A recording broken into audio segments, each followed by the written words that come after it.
મિત્રો, આપનું દિલથી સ્વાગત છે અમારી દિલની વાર્તા ચેનલમાં।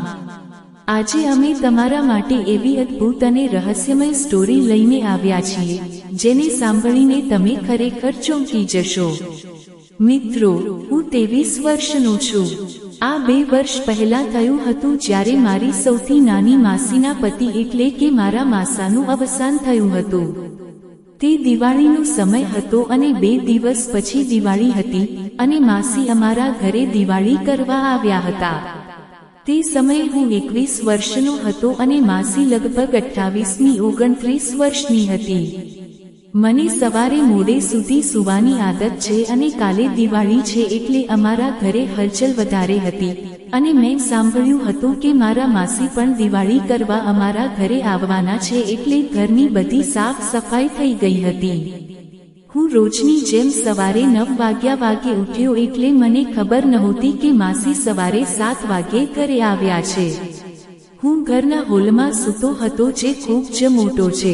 મારા ઘરમાં બધા ત્યાં આવીને બેસીને વાતો કરતા। હવે હું એ જ હોલમાં પલંગ પર સૂતો હતો। સવારના 10 વાગ્યા હતા અને માસી મારા પલંગ પર બેઠી હતી અને માં નીચે બેઠી હતી। હવે બંને એકબીજા સાથે વાત કરવામાં વ્યસ્ત હતા। અચાનક હું જાગી ગયો। માસીની પીઠ મારી તરફ હતી અને એ વાતો કરી રહી હતી। જ્યારે તે વાત કરતી હતી ત્યારે હું ચૂપચાપ રહ્યો, જાણે હું હજુ ગાઢ ઊંઘમાં હોઉં। હવે માસીની પીઠ મારા ચહેરાની બરાબર નજીક હતી અને હું ધાબળાથી ઢંકાયેલો હતો। માસી એક વિધવા હતી અને હું યુવાન, પણ તેના સંપૂર્ણ પ્લેટફોર્મ પર મેં તેના વિશે ઘણી વખત કલ્પના કરી હતી। આજે તે મારી એટલી નજીક બેઠી હતી કે પછી મેં હાથથી તેની પીઠને સ્પર્શ કર્યો। સ્પર્શ કરતા જ મારી સિસ્ટમમાં ઇલેક્ટ્રિક કરંટ ફેલાઈ ગયો અને મારા ધબકારા વધી ગયા। પછી મેં થોડી હિંમત ભેગી કરી અને મારો એક હાથ માસીની પીઠ પર ફેરવવા માંડ્યો। હવે માસી કંઈક સમજી ગયા હશે પણ તે હજી વાત કરતી રહી હતી। મેં ધીમે ધીમે એક હાથ તેની તરફ ખસેડ્યો અને હવે મારો હાથ તેના વાળ પર આવી ગયો હતો। હવે માસી સમજી ગયા કે હું જાગું છું, પણ કદાચ હવે તેને પણ સારું લાગતું હશે। ત્યાંથી તે કંઈ બોલ્યા નહીં। પછી મને લાગ્યું કે તેનું શરીર ગરમ થઈ રહ્યું છે। હવે તે કંઈ ન બોલી તેથી મારી હિંમત વધી ગઈ। પછી મેં તેના ચહેરા તરફ મારો હાથ લંબાવ્યો, પણ હવે માસી એકદમ એક ધક્કો મારીને ઊભી થઈ ગઈ। હવે હું તેની આ ક્રિયા સમજી શકતો ન હતો। હું ડરી ગયો। હવે મારી માં સામે જ હતી પણ તે કંઈ સમજી શકી નહીં। હું થોડીવાર ઊંઘનો ડોળ કરીને આમ જ પડ્યો રહ્યો। થોડીવાર પછી મને લાગ્યું કે કદાચ માં સામે છે એટલે એ જ આવી હરકત કરે છે। તેને નર્વસ કરી હતી એટલે જ માસી ત્યાંથી દૂર ગયા હતા। પછી થોડીવાર પછી હું ઊભો થયો અને કહ્યું, અરે માસી, તમે ક્યારે આવ્યા?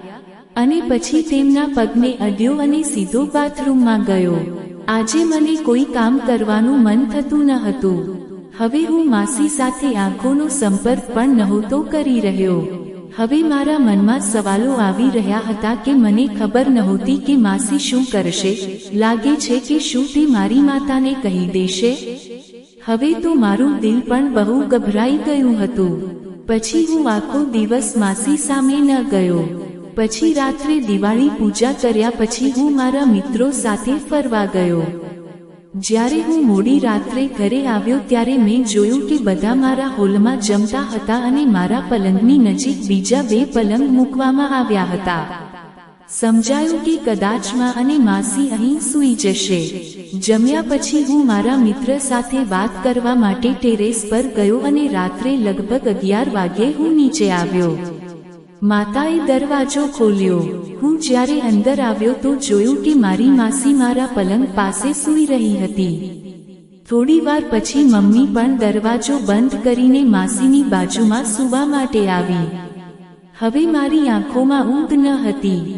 હવે હું પડખા ફરીને ટળવળતો હતો। રાતના 1 વાગ્યાનો સમય થયો હતો। હવે સવારની ઘટના મારા મગજમાં ઘૂમરાઈ રહી હતી। હવે આ બધું વિચારતા મારા હૃદયના ધબકારા ખૂબ વધી ગયા હતા અને હું મારી જાતને કાબૂમાં રાખી શકતો ન હતો.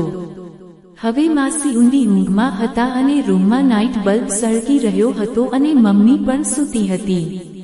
પછી મેં મારા ધબકતા હૃદય સાથે બેડ નીચે હાથ લટકાવી દીધો. માસી પણ મારા પલંગ પાસે જ સૂઈ રહી હતી. પછી મેં ધીમેથી મારો એક હાથ તેમના પગ પર મૂક્યો. મારો હાથ થોડીવાર તેના પગ પર રહ્યો.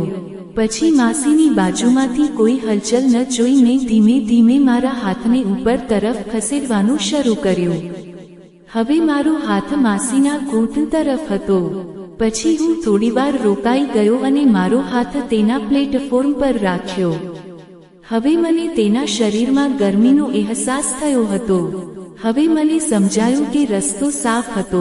હવે કદાચ કોઈ ખતરો ન હતો. પછી મેં મારો એક હાથ તેના ચહેરા પાસે ખસેડ્યો અને તેના પલંગની બાજુમાં સરક્યો. થોડીવાર તેણે તેની બાજુની સાડી તરફ હાથ ફેરવવાનું શરૂ કર્યું. માસીનો ચહેરો બીજી બાજુ હતો. પછી અચાનક તેણીએ તેની બાજુ બદલી અને તે મારી સામે ફરીને સૂઈ ગઈ. હવે પહેલા તો હું તેની આ ક્રિયાથી નર્વસ હતો. મેં તરત જ મારા હાથ ઉપર ખેંચ્યા. થોડી વાર પછી મેં ફરીથી મારો હાથ નીચે લગાવ્યો. હવે માસીનું શરીર ખૂબ જ ગરમ થઈ ગયું હતું. કદાચ તેને કામ આવી રહ્યું હતું. પછી મેં મારો હાથ સરકાવીને તેમના પલંગ પર લઈ ગયો. ધીમે ધીમે તેના મોટા પ્લેટફોર્મને સ્પર્શ કરવા લાગ્યો. પછી અચાનક મને મારા હાથ પર માસીનો હાથ લાગ્યો અને તેમને મારો હાથ જે તેની બાજુમાં રાખેલો હતો તેણે ચુસ્તપણે દબાવ્યો. અને મને સમજાયું કે રસ્તો સાફ છે, પણ મને મુશ્કેલીનો સામનો કરવો પડી રહ્યો હતો અને માં પણ મારી બાજુમાં જ સૂતી હતી, તેથી મને બીક લાગી રહી હતી. હવે આંટીના મોઢામાંથી અલગ અલગ અવાજો નીકળી રહ્યા હતા.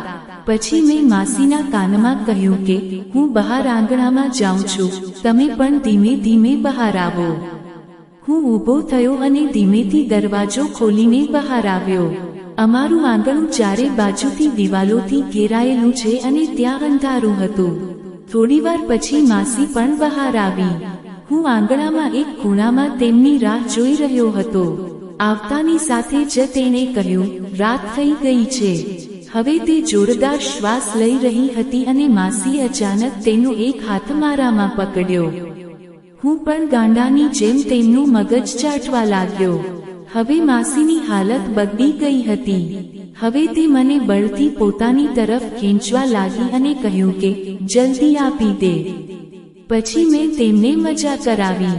પછી અમે ઊભા થયા, અમારા કપડાં સરખા કર્યા અને અમે અંદર જઈને સૂઈ ગયા. ઘરમાં કોઈને ખબર ન પડી કે રાત્રે શું થયું. પછી માસી 1 મહિના સુધી અમારા ઘરે રહી અને જ્યારે પણ અમને મોકો મળ્યો ત્યારે અમે ખૂબ જ એન્જોય કર્યું અને માસી પણ મારી સાથે હતી અને આવી તક ચૂકવી ન હતી. મિત્રો, આજની સ્ટોરી તમને કેવી લાગી? તમારા વિચારો અને લાગણીઓ કોમેન્ટમાં જરૂરથી શેર કરજો. તમારી કોમેન્ટ અમારી માટે બહુ મૂલ્યવાન છે. અને હા, જો સ્ટોરી ગમી હોય તો દિલની વાર્તા ચેનલને સબસ્ક્રાઇબ કરીને અમારી સાથે જોડાયેલા રહેજો.